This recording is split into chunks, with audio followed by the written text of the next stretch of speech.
সালাত পরিত্যাগ করা আকবরুল কাবায়ের, যত কাবিরা গুনাহ রয়েছে 70-এর বেশি কাবিরা গুনাহ রয়েছে। ইমাম জাহাবির কাবায়ের উপরে কিতাব রয়েছে আল কাবায়ের নামে, শেখুল ইসলাম আহমেদ আব্দুল্লাহ রাহিমাহুল্লাহ। তো কাবায়ের উপরে একটি কিতাব রয়েছে। তো কাবায়ের যেসব কিতাবাদি লেখা আছে 70-এর অধিক কাবায়ের রয়েছে।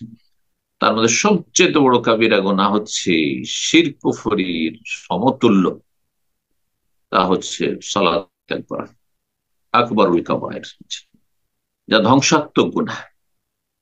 ইমাম ইবনে হাজম রাহিমাহুল্লাহ বলছেন, মুআখিরুস সালাত আন ওয়াক্তিহা সাহিবু কাবীরা, যেই ব্যক্তি সালাতকে তার সময় থেকে বিলম্ব করে, সালাত পার সময় পার হয়ে চলে গেল, আসর সূর্য অস্ত হওয়ার পরে পড়লো, ফজর পড়লো সূর্য ওঠার পরে, এইরকম সালাতের ওয়াক্ত পার করে দিল।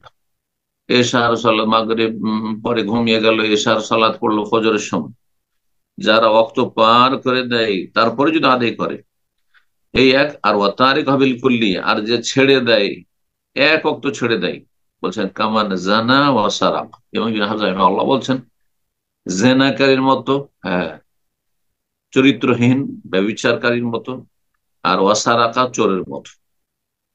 তার কাজ সলাতে তারকা করলে সলাত তফিকা কাবিরা, কারণ প্রত্যেকটি এক একটি সলাত পরিত্যাগ করা বা অক্ত পার করা কাবিরা। টাইম পার করে দিয়ে সূর্য ওঠার পরে অনেকেই ফজর পড়েন, কিন্তু মনে করেন যে ফজর পড়লাম কিন্তু আমি টাইমে পড়িনি, সূর্য ওঠার পরে, কাবিরা গুনাহ, প্রতিদিন কাবিরা গুনাহ।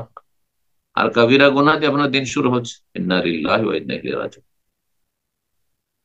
তারপরে বলছেন তিনি, ফাইন ফালাজা মাররাত, একবার করলে কাবিরা গুনাহ, যদি বারবার করে, প্রতিদিন এই কাবিরা গুনাহ করছে, ফাহমিন আহলিল কাবায়ের, তাহলে সে হচ্ছে যারা কাবিরা গুনাহকারী তাদের দলে শামিল, পাপিষ্ঠ কাবিরা গুনাহকারীদের দলে শামিল। ইল্লা ইয়াতু, তবে তওবার দরজা খোলা আছে, খালে সন্দের তওবা করে ফিরে আসে, সেটা আলাদা কথা। ফাইন লাজামা তার কাজ সালা, আর যদি সে সব সময় সলাৎ ত্যাগ করে, পড়ে না, গোটা সপ্তাহ পড়ে না, মাসকে মাস পড়ে না, শুধু জুমাটা পড়ে, শুধু ঈদটা পড়ে, বলছে ফাহামি আল আখসারিন আল আশকি আল মুজরিমিন, তাহলে সেই ব্যক্তি সর্বাধিক ক্ষতিগ্রস্ত, সবচেয়ে বেশি হতভাগা, সবচেয়ে বড় অপরাধী, মুজরিম। জি, ফি জান্নাতি ইয়াতাসাআলুন আনিল মুজরিমিন, মুজরিমিন অপরাধী বলা হয়েছে কোরআন ভাষায় সূরা মুদাসসির। জিজ্ঞাসা কর, মা সালাকাকুম ফিস সাকার, জাহান্নামে কেন? তোমরা তো মুসলিম ছিলে, আমাদের পরিচিত ছিলে, গ্রামের লোক। কালু, প্রথম উত্তর হলাম না তুমি আল মুসাল্লিন, আমরা নামাজ পড়তাম না। আল্লাহ হেফাজত করুন, আল্লাহ হেদায়েত দান করুন মুসলিম জাতিকে। 3 নম্বর পয়েন্ট, তা হচ্ছে সালাত পরিত্যাগ করা হচ্ছে মুনাফিকি, কপটতা।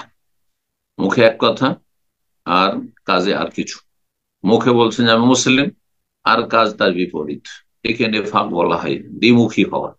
সূরা নিসার আয়াত নম্বর 142 আল্লাহ ইরশাদ করছেন, ইন্নাল মুনাফিকিনা ইউখাদিউন আল্লাহ, নিশ্চয় মুনাফিকরা আল্লাহকে প্রতারিত করে, ধোঁকা দিতে চায়, কিন্তু ধোঁকা দিতে পারে আল্লাহকে, সব তো জানছেন।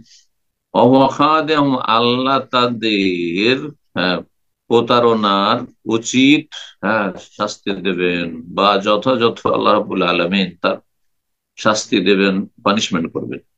ওয়াইদা কামু ইলা সালাহ, আর মুনাফিকদের আর একটি চরিত্র হচ্ছে যে সলাতে যদি দাঁড়ায়ও, বেনামাজি বলেননি, নামাজ পড়েও, কামু কুসালা, তাহলে অলসতার সাথে, মন লাগে না, অন্তর মোটেই সলাতে নেই, শুধু, হ্যাঁ, দেহটি দাঁড়িয়ে আছে সলাতে গিয়ে। ইওরা নাস, লোক দেখানো তারা নামাজ পড়ে। মানুষ, এমন কোন মানুষ যাদেরকে দেখে লজ্জা লাগে, চল নামাজ পড়ে। করুন আল্লাহ ইল্লা কালিলা, আল্লাহকে সামান্যতম স্মরণ করে, মোটেই স্মরণ করে না তারা, সামান্য নামকে অস্ত। এরা হচ্ছে, হ্যাঁ, রিয়াকার। জি, অর্থাৎ লোক দেখানো কাজ করে। এরা হচ্ছে অলস, এরা হচ্ছে ভারী, এদের নেকির আশা নেই আল্লাহর কাছে, আর আল্লাহর শাস্তিকে এরা ভয় পায় না, যার ফলে এমনটা।